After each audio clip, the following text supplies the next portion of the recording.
प्रिय विद्यार्थियों, हम लोग पढ़ेंगे प्रश्नावली 3.1 का क्वेश्चन नंबर 4 का तीसरा क्वेश्चन है 2x प्लस वाई माइनस 6 बराबर 0 और 4x माइनस 2y माइनस 4 बराबर 0। तो ऐसा करते हैं, इसको समीकरण 1 और 2 मान लेते हैं। यहाँ लिखेंगे सबसे पहले हल, लिखेंगे 2x प्लस वाई माइनस 6 बराबर 0 समीकरण 1 और 4x माइनस 2y माइनस 4 बराबर 0 समीकरण 2। अब समीकरण 1 और 2 की तुलना कर लेंगे, ठीक है। तो लिख लेंगे हम लोग, नीचे लिखेंगे समीकरण 1 की तुलना a1x plus b1y plus c1 equal to 0 से तथा समीकरण 2 की तुलना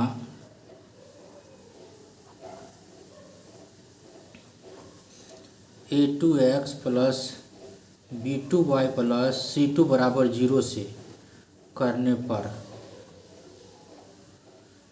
तो a1 बराबर क्या हो जाएगा, जब तुलना करेंगे तो a1 की जगह पर 2 है, तो a1 बराबर 2, b1 बराबर y के पीछे कुछ नहीं है, मतलब 1 और c की जगह पर माइनस 6 है, तो c1 बराबर माइनस 6।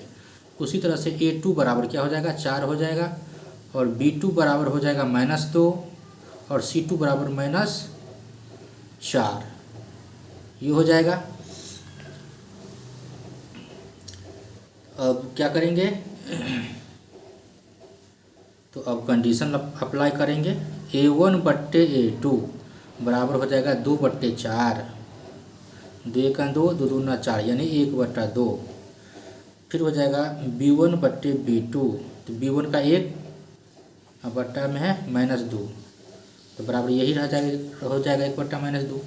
तीसरा है c1 बट्टे c2, तो c1 का मान माइनस 6 और ये माइनस 4, ठीक है। तो ये कट गया, ये हो गया 3, ये हो गया 2, बराबर हो गया 3 बट्टा 2।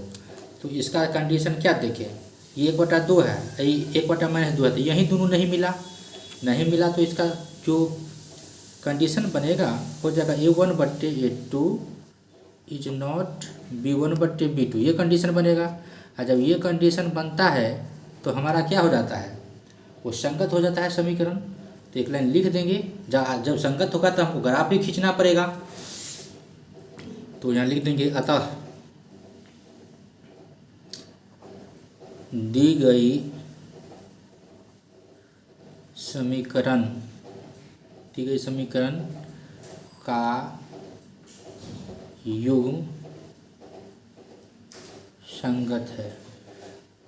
तो आप क्या करेंगे, आप ग्राफीय विधि से हल करेंगे। चलते हैं ग्राफ कॉपी पे। हाँ, तो हमने ग्राफ कॉपी ले लिया है। अब इसमें क्या करेंगे, तो समीकरण 1 और 2 को ग्राफीय विधि से हल करेंगे, ठीक है। पहले यहाँ सवाल नंबर लिख देंगे हम लोग 4 का तीसरा और लिखेंगे समीकरण 1 से, ठीक है। तो समीकरण 1 कितना था, समीकरण 1 था 2x प्लस वाई माइनस 6 बराबर 0, तो इसको लिख लेंगे, इसीलिए 2x प्लस वाई हम बराबर 6 उधर भेज देंगे तो प्लस में 6 हो जाएगा। अब क्या करेंगे, इसमें मान रखेंगे, जब x बराबर, तो x बराबर पता है आप लोग को, अपने मन से मान रखते हैं, माइनस में रखिए या प्लस में रखिए या जो रखिए, जो रखना है रखिए, ठीक है। तो चलिए हम पहले 0 डाल के देखते हैं, x बराबर 0, तो x बराबर 0 रख दिए, तो अब यहाँ x जगह पर देंगे 0, 2 गुने 0 हो जाएगा प्लस y माइनस 6 बराबर 0, ये हो गया 0 प्लस y माइनस 6, तो ये तो 0 हो गया, तो y बराबर क्या हो जाएगा, इसलिए y बराबर हो जाएगा, ये माइनस 6 को उधर भेजेंगे तो हो जाएगा प्लस में, तो y बराबर हो गया कितना, y बराबर हो गया 6। चलिए अब क्या करते हैं, फिर y बराबर भी 0 रख के देखते हैं। आप लिखेंगे जब y बराबर 0, समीकरण वही रहेगा, इसी समीकरण में इसके जगह पे 0, y के जगह पे 0 रखना है, तो 2x का 2x ही रहेगा, तो लिखेंगे 2x प्लस y के जगह पे 0 माइनस 6,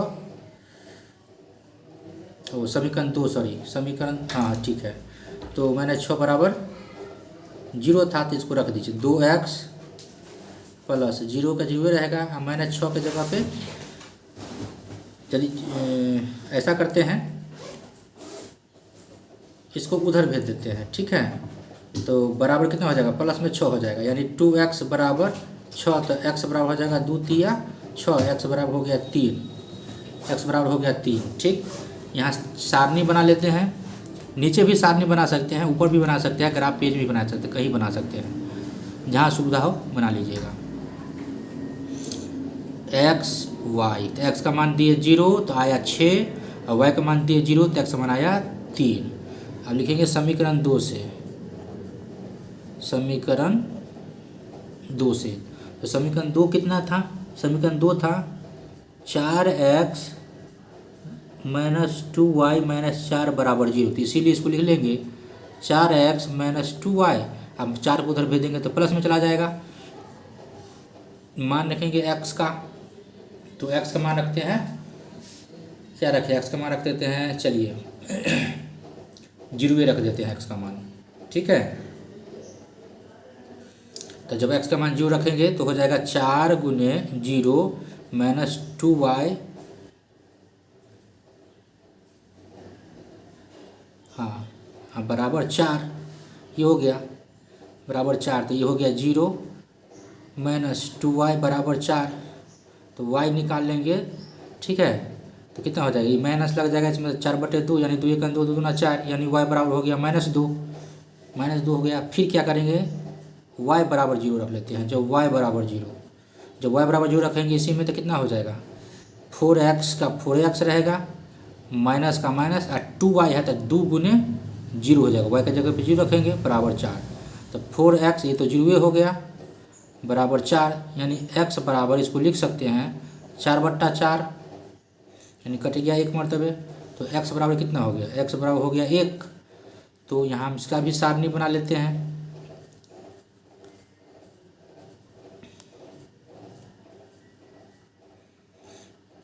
x का मान 0 रखे तो y का मान आया -2, और y का मान 0 रखे तो x का मान आया +1। अब यहाँ लिख देंगे ऊपर में समीकरण 2 के लिए सारणी, ठीक। उसी तरह से इसमें भी लिख देते हैं समीकरण 1 के लिए सारणी, समीकरण 1 के लिए सारणी, या समीकरण 1 का सारणी भी लिख सकते हैं। तो अब इसका क्या करेंगे, आप ग्राफ खींचेंगे। तो सबसे पहले आप चतुर्थांश पार लेते हैं। हाँ, तो हमने चतुर्थांश खींच लिया, और धनात्मक संख्या मूल बिंदु के दाईं ओर और बाईं ओर ऋणात्मक संख्या x वाला रेखा पे लिख दिया, और y वाली रेखा पे मूल बिंदु के ठीक ऊपर होता है धनात्मक संख्या और नीचे होता है ऋणात्मक संख्या, ये भी हम लिख दिए। आप देखेंगे समीकरण 1 में सारणी में x का मान कितना है, चलिए देख लेते हैं। समीकरण 1 के सारणी में x का मान 3 है और y का मान 6 है, लेकिन दोनों हैं प्लस में। चलिए प्लस वाला पे देखेंगे, प्लस वाला में देखते हैं x का मान 3, तो प्लस में x का मान 3 यहाँ है, यहाँ बिंदु लगा लेंगे। y का मान 6 प्लस में, तो y का मान 6 यहाँ है, यहाँ भी बिंदु ऐसे लगा लेंगे, ठीक है। और इसको पट्टी लगा के खींच देते हैं। चलिए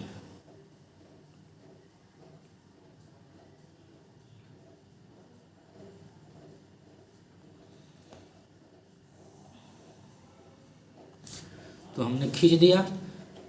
चलिए अब देखते हैं दूसरा समीकरण क्या कहता है।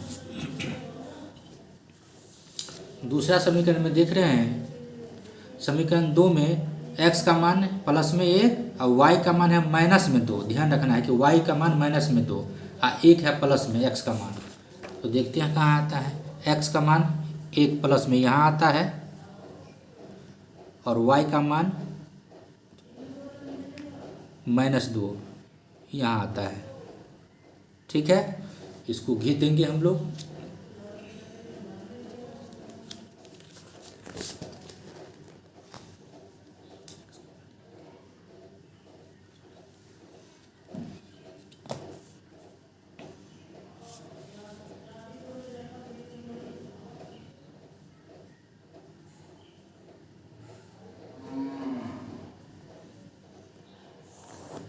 चलिए इसको भी खींच दिए, तीर लगा लेते हैं, थोड़ा देखने में खूबसूरत हो जाएगा।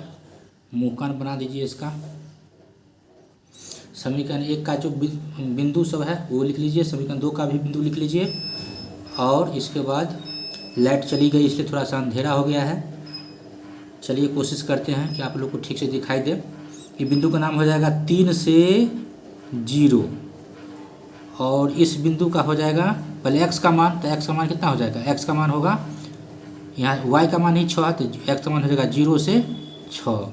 उसी तरीका से इस बिंदु का नाम क्या हो जाएगा? इस बिंदु का नाम होगा इधर से जाएगा 2 इधर से 2 यानी 2,2 और इस बिंदु का नाम जो हो जाएगा 0 से -2। ठीक है, तो इसको थोड़ा इंडिकेट कर देते हैं 2 को 2 से। ये बिंदु को इधर से भी इंडिकेट कर दीजिएगा, हाईलाइटेड थोड़ा बेहतर रहेगा। तो ये इस बिंदु का नाम हो गया 2,2 यानी x बराबर 2 और y बराबर 2। यहाँ आप चाहे तो लिख भी सकते हैं। अतः x बराबर 2 y बराबर 2, यही हो गया उत्तर। अच्छा, इसमें जो है समीकरण 1 और समीकरण 2 भी लिख देना है। देखिए यहाँ पे पहला रेखा ये है तो पहला रेखा ये इस पे देखिए कहाँ पे जहाँ पे जगह रहे समीकरण 1 वहाँ लिख देना है। तो समीकरण 1 मान लीजिए यहाँ लिख देते हैं। समीकरण 1 था 2x + y - 6 बराबर 0 और दूसरा समीकरण इस पे लिख देते हैं सुविधानुसार। तो वो था 4x - 2y - 4 बराबर 0। तो इस तरह से ग्राफ कंप्लीट हो गया। आप देख लीजिए। उम्मीद है कि आप लोग अच्छा से समझ गए होइएगा।